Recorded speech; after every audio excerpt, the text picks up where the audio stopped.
The template we're replicating shows a product section as an entry point for the catalog. To create the same section in Webround, we need to create products first.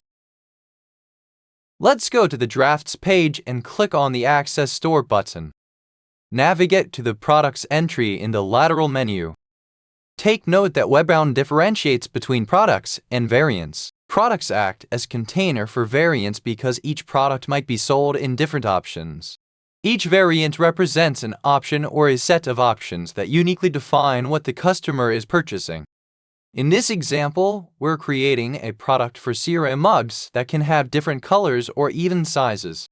Use the product to contain all variants under the same group and define each color option as a different variant so that users can choose each color for the same product in your store.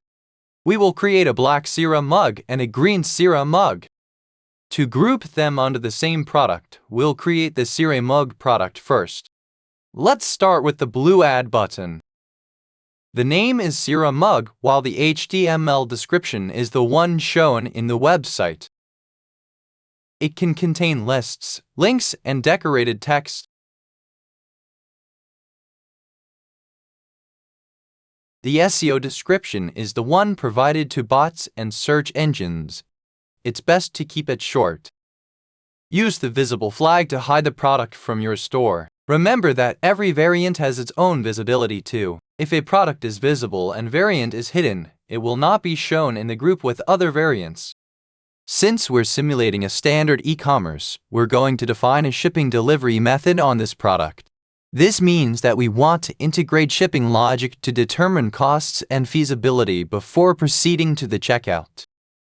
At this moment, ignore other informations. We will go through these later. Click Save to create the new product and a default variant. Now that the CRM mug is created, we can navigate its variants. To do this, simply click the name or the arrow next to the name. To edit a variant or a product, click on the Editing button or the image. This will open an editing form. The most important things here are the name, the slug, and the SKU. The slug is the part of URL that users see when they visit this product page in your store. Each slug must be unique, just like the SKU. In addition to the SKU, you can define EAN or MPN codes to enrich your product.